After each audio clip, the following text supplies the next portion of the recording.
ปิดภาพมาพี่น้องเอ้ยมาเด้อมาเด้อกินข้าวพี่น้องสบายดีเด้อทุกคนเด้อสบายดีเด้อสบายดีเอฟซีทั้งไทยทั้งลาวสบายดีพุ่นใจบุญทุกท่านเด้อสบายดีแบบสุขสุข โดยไม่ยัง มา แน่ เด้อ ของ กิน กินข ข้า อ ว งอยาก กัน ว้าของกินพี่ก้อยดิบก้อยซุปก้อยขั้นก้อยมาแล้วก็อ้อปีแล้วก็ต้มครบเลย ครบแล้ว ครบ เด้ออ่ะกราบทักทายสบายดีเด้อ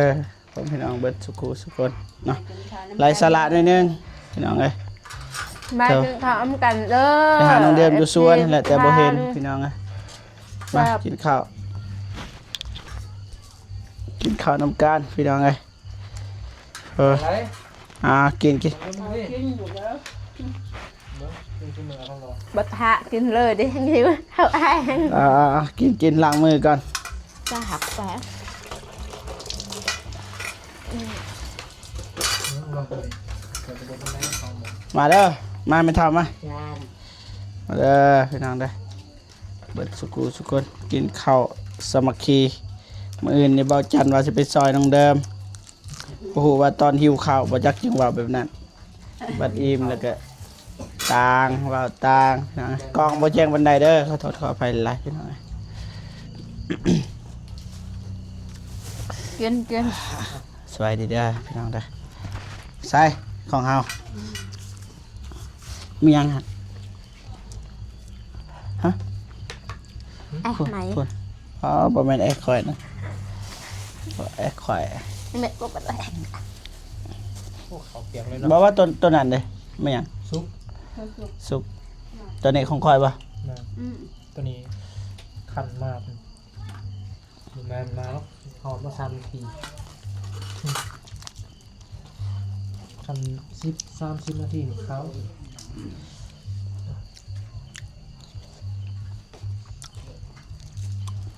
เค็มแฮง นี่บักเป็ด ได้อยู่เข้ามาเลยมากินข้าวน้องเดิมกินได้วัตถุดิบ สุดเด็ดนะกินได้ คัก โดย น้องเดิมเห็นไหม คักลี แสบบ่ใช้มือน้องเดิม ผมเด็กสำนี่แหละเอ็ดคายได้อยู่บ่แสบเลย บ้าแม่น ย้อนหิวปะจ๊ะ สิมือไอ้จันแบบก็ จะบ่กินมาเลย กิน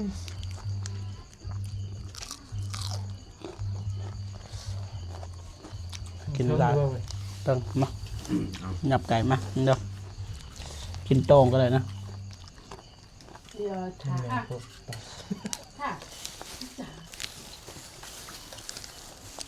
ไปกินของตัวนี้นัวเลยผักตัดเลยบูเลย ไม่บ่เจ็บจัดการ แซ่บ เอาในไผ่นี่ต้ม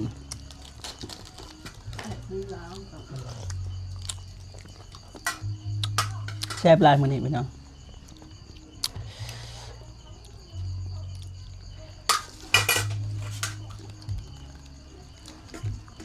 รู้สึกว่าแซ่บอร่อย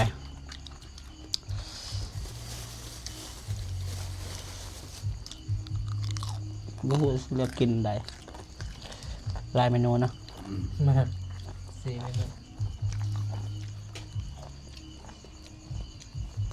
ก่อนช่วงบ่เคยก่อนในเมืองเขากินหลายถ้ามีไข่เขาจะเลือกกินกว่าไข่ กูจะกินเนาะ เขามักสุดกว่าไข่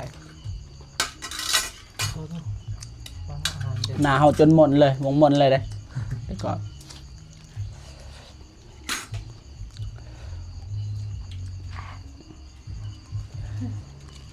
เด้อน้องเด้อ ไปมาหาถึงเนาะ มา เป็นอะไรก็รอ โอ้ มันห้ามบุรุษกันนะ นี่เด็ด เราจะเอานางออก เนี่ยบ่จักมาเผ็ดดิบ เอาปาดออมปาดแล้วก็ฉีกนางออกว่าปาดเอาจะซีขัดเลยขันห้ามลวงนี่นางมันอ่อนแล้ว มาเผ็ดขี้หนู ม เอาบัวไว้กันกินแซ่บนิดกิน มือหน่อยแต่เผ็ดมันนะ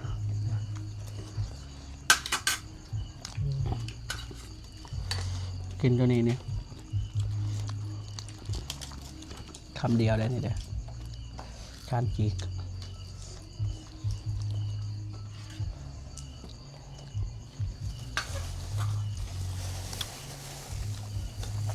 กินหลายแต่บ่ตุย ไทย เอาแล้ว กินร้ายไปซ้ำขาดเดียวสองขาด ว่าเวลากินหลาย พวกตุยนี้กินเรื่อย กินเลยเดี๋ยวเอากินบดตรงเวลาครับ ๆเนี่ย เนี่ยแหละขับเที่ยงของเขาเนี่ย ขับเทียมบ่ นะแต่ว่าตอนเด็กบริกินแล้วนอน ขับแรงช่องขาบนะ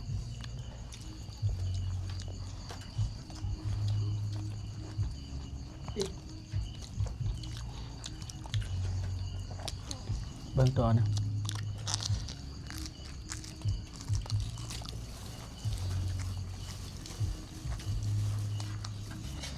เอาละเบิดกันเบิดเลยครับเบิดบจักเก่าเจ้า เมื่อได้ไหม ยัง เอามาเขาเจ้ายังปะ ยัง ก็ไอ้คนเราอะมาบจันเข่าเด้อลูกเมียพอทันกิน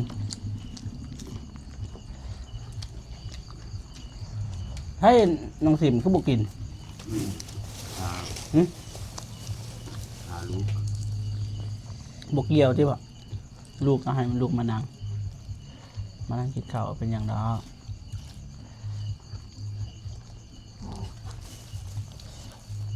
โคตร ร้อย เค็มเลย ร้อยมาร์ก บ่แซ่บ แหม นี่แซ่บ3อย่างตัวนี้บ่แซ่บ เล็ดเอ็ดเล็ดไม่เอ็ดเขาว่า ตัวเอง แรก กระปวด อยากไว้ใหญ่เลย เก้า จ้า เลิ ลูก กข่าวได้ กลาง นี่ก็ ก็ยังไงวักถึงอีจามบ่อยละ เบียร์พากินมันวักปลาโทตอน มันได้ ใหญ่ ใหญ่ยักษ์ยาวเอาเลยมีนบกเขา พ้นอยู่ว่าผ่า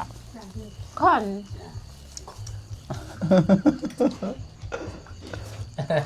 คอนตานั่นคอนบ่เป็นเลยบ่อยากเข้าอันใด คนกับคนนะอัน มันเบ็ด อันเส้นแล้วก็ไหม ไม่ได้เก็บ เห็นว่าตอน หมัก นี้ อะไรเฮ้ยเก็บเป็นเละลับ บอกภาษาเฮาไปยังเรื่องพลมีดพลฟ้าน่ะ เขาคนบ่เป็น เอาละกินให้อิ่มเลยน้องแดม เลย กินหลาย ยังมีแห้งเห็ดเบียงมือนะ บินคือน้ำจาจาม ๆไปมึงเลย จั จั ง ง หวะ ว่าอะไร หืม เรื่องโมงเวลานี่ขึ้นกับบาดเจ็บเลยแหละ ฉันบอลบ่ตกเรียกบ่เป็นคันพันตกคันพันตกเรียกบ่เป็น บ่ได้เด้อเขาปลูกกันนั่นได้กระปะได้เขาจะไปปลูกนะคนตกกับปลูกนะเสาคนเราตกกับไปปลูกคนคนตกเอาบ่ปลูก เนาะ โง่ให้ยังกินก็เมาเอง เสียบแสบเลยทางติดตับ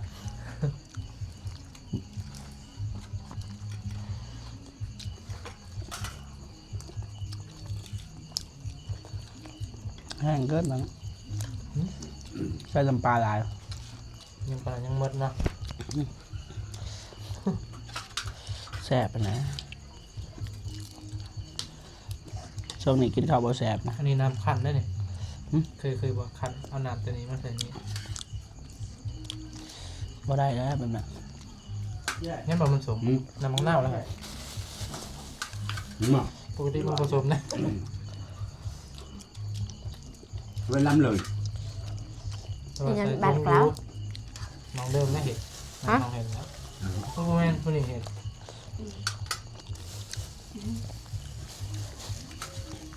โอ้ว่าซื้อพวกนี้กิน กิน กินคำว่ากินแต่ว่าบ่สุภาพจะลองขึ้นบางคำที่บ่สุภาพกินเนี่ยนะ กิน กินเนี่ยนะแต่ว่าคำที่เขามักว่าบ่สุภาพอันนั้นแหละซื้อเพิ่นตัวดอ ตัวดอตีเป็นแบบแบบบาท กิน แต่ว่าคำที่บ่สุภาพอะนะ ลงทายอีกมีท้องคำบอสื่อ บ่คำเดียว ก็คือกินตัวดอนะ ดากบอ บ่แม่นที่ดากกิน กิน ปวดแบบ จะว่าซื้อกินมันว่า được พอบุสุภาพกินยังบุสุภาพ กินตัวอย่างคือกินข้าวในส่วน สิบ ข้าว ละฮอด vật แดก โอ้โห คือแดก แบบโต แต่ว่าภาษาเฮาก็สุภาพอยู่คือเจ็บในภาษาเฮานี่ก็สุภาพอยู่แต่ภาษาลาวภาษาไทยแปลว่า เจ็บไข้ได้ป่วยที่จริงเฮาก็เกิดมาแบบเจ็บไข้อะนะแม่ก็เลยตั้งให้ ส้มกับเจ็บนั่นแหละแม่ก็เลยตั้ง มันรู้จักสิบ่รอดแล้วถ้าบ่ตั้งชื่อเจ็บเนี่ยบ่รอดเขาว่าตั้งชื่อเจ็บก็เลยรอด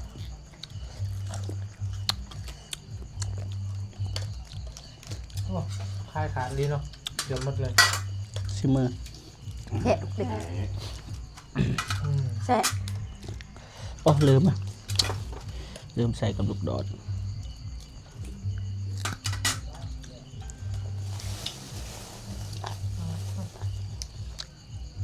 ใส่ดิ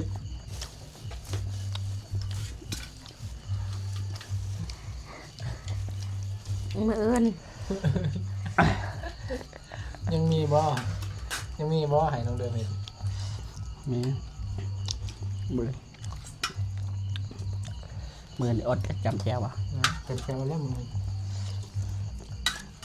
กินได้อยู่ว่าเจ็บแก้วให้เบียร์ ได้ บ่เนาะบ่เจ็บเห็นนะ ได้ปกติเขาก็จำแจ้วเห็นมาเขาจึงว่าเขากินข้าวบนตรงเวลาย้อนเนาะเขาสบายอะนะบอกกินก็ได้กินก็ได้เคยบ่จักคอยเอาจังสิตัวอย่างบ่มีของกินเด้อทอกน้ำเย็นนี่แหละน้ำธรรมดาเนี่ยทอกใส่เกลือใส่ผงนัวใส่มะเขือเผ็ดแล้วก็ใส่ข้าวกิน จานเลย จานเลยเอาน้ำละลาเด้อบัดยาเฮาตังอีก เป็นจัง เราหันกินข้าวแล้วก็สดน้ำดื่มน้ำ อีลี่นี่ เอาไปเม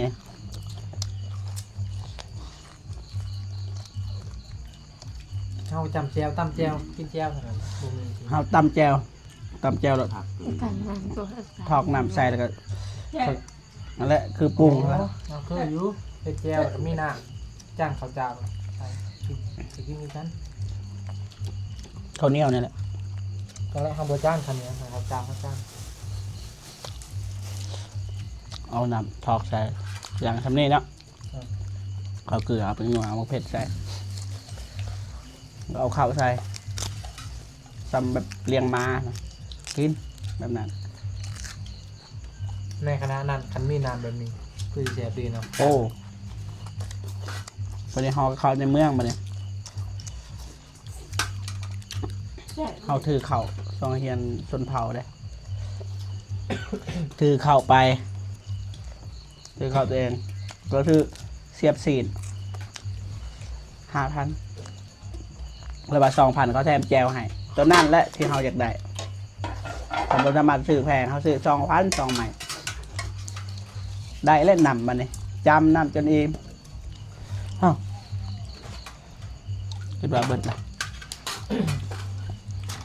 เบิดเลย โอ้โหจนมุน ตายแล้วนี่อย่าบ้า นี่ นี่ดิคนเราเอาไหมเราดูถ่าย เอง อืม เองน้ ไปลูกแล้ว ำไอ้ลูกไผ่ เดี๋ยวเดี๋ยว กินเลยเนาะ แต่ เสียดายตอนเดียวเดินเรือ มันอยู่ใส่จะกิน ไม่เข้าแต่ว่าเขากินอยู่ได้สิงัดจะได้ปลายยังเสียดายพอแล้วนะพอแล้วพอแล้ว พอแล้วพอแล้ว พอแล้วพอแล้วมันเบิดเลยนี่อืม กิน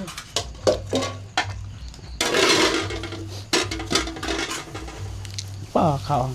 เรือ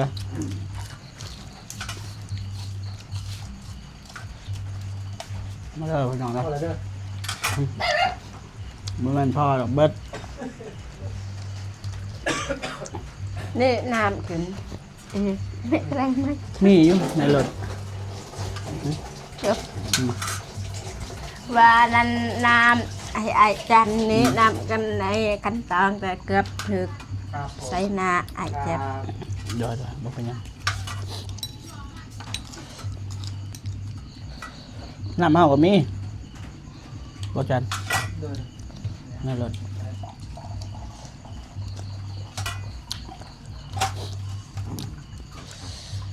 อิ่มไหม ยิ้มด้วยบุรีเอาเลยดิ อิ่ม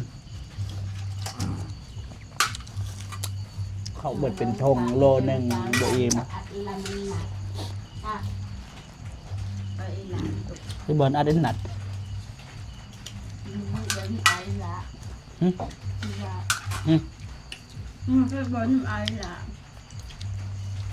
โกบอล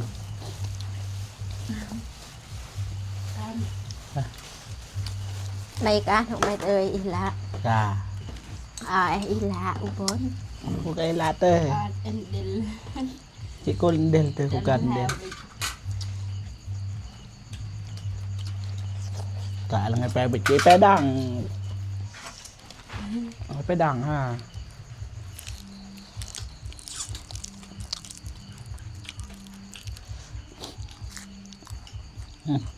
หยัดเอาหยัดเอา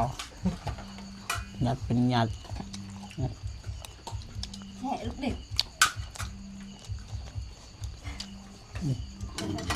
เอาเดิมครับเล็มนะ เรียม อะไรแอมบอก บวงเปลี่ยนตีบวงใหญ่ตี ตัวเมฆกันใหญ่ เอานี่น้องดำผัก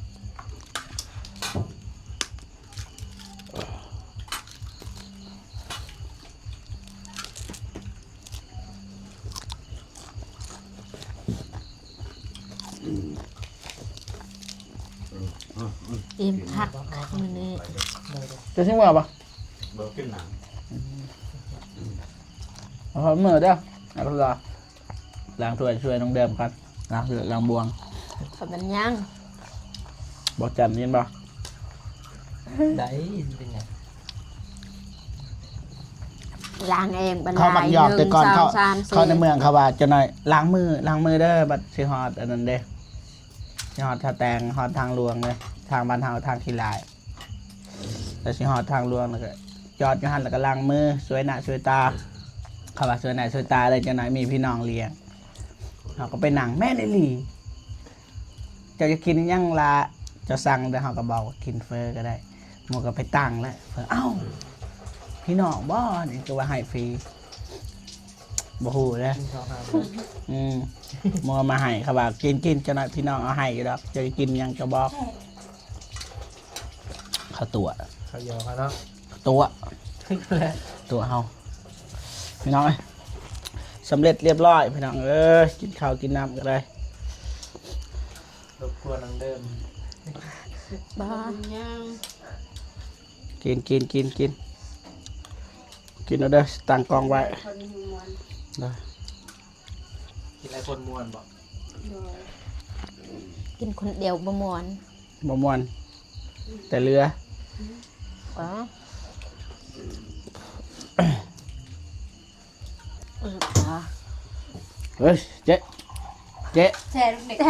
ลูกเด็ก ลูกดิกมาน้องเดิมโอ้จือแล้วลูกดิกโอ้หรือเปิดแฟลชบางยาสมพ่อ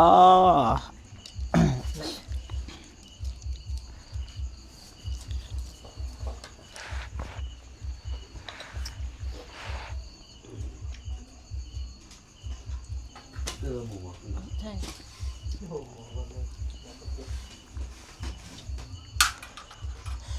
กินบ่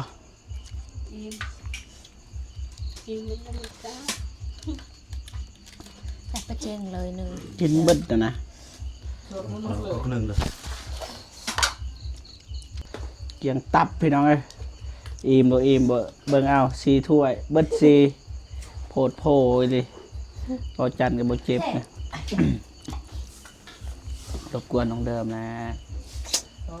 มาเป็นยัง มือในเห็นอะไรก็ได้ได้ไปซอยเด้อบ่จันโดยเฉพาะเจ้าไอ้คนรอสูบยามาให้เป่าทางนี้เด้อ ยีนเอาที่ให้ มันสิควันพี่น้องนี่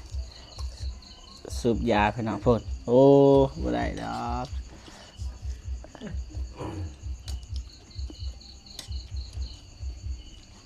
เห็นแบบน้องๆเพิ่นกินแบบนี้ก็ดีใจเลยคนที่ซื้อให้นี่บ่เสียใจเด้ตัวอย่างว่าแบบผู้ใหญ่ซื้อให้แต่แบบบ่กินนะเขาเสียใจเด้ แม่นไหม แต่ว่ากิน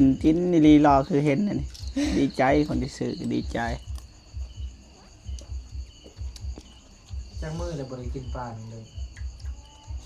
ป้าไอ้คนรอย เขาเป็นเดือน เป็นเดือนละ โดน เฮาเป็นปีเลย ก็เอาดีเลยเนาะ เอ้ยเจ้าเป็นเดือนเอาเป็นปีเลย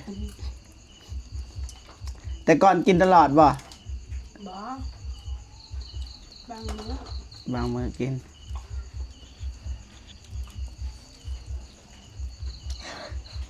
เอาเดินตรงเดิมเด้อ ขอโทษขออภัยหลายๆเด้อ FC เด้อ ถ้ามันบ่สุภาพหรือว่าเว้าจาบ่สุภาพก็ขอโทษขออภัยถ้าว่าเฮากินแบบบ่สุภาพนะเฮากินตามอัธยาศัยนะพี่น้องเอ้ยโอ้ต้องเดิมเผ็ดแหละโอ้โถโอเคพ่อพี่น้องเนาะกินข้าวกินน้ำเรียบร้อย แต่ว่าสิจบคลิปก่อนเด้อพี่น้องเด้อเจอกันคลิปหน้าพี่น้องเนาะเป็นรายการขอบอกขอบใจขอบคุญทุกคุณอีกทีทุกทางเนาะที่คอมเมนต์ตลอดว่าให้เบาเจ็บมาหาน้องเดิมมาหาน้องเดิมมาหาน้องเดิมมาหาน้องเดิมมาหาน้องเดิมตลอดพี่น้องเอ้ยทางเฮาก็มาหาแต่ว่าไปซอยเวียกซอยงานนั่นแหละมากินข้าว ประมาณนี้พ่อพี่น้องเนาะเบาเจ็บกระทายให้พ่อพี่น้องผู้ที่คิดฮอดน้องเดิมได้เบิ่งได้ชมพี่น้องเนาะนี่คือน้องเดิมตัวจริงเสียงจริงพี่น้องเลยนะ เจอกันคลิปหน้าเด้ออย่าลืมฝากกดไลค์กดแชร์กดติดตามเป็นกำลังใจให้พี่น้องเนาะว่าสิไปทางใดนะแต่ว่า14คนเก่าคนเดิมก็มาตลอดก็มาเมนตลอดพี่น้องเนาะบ่เจ็บจะเห็น ประมาณนี้สบายดีเด้อพี่น้องเด้อสบายดีน้องเดิมบ๊ายบาย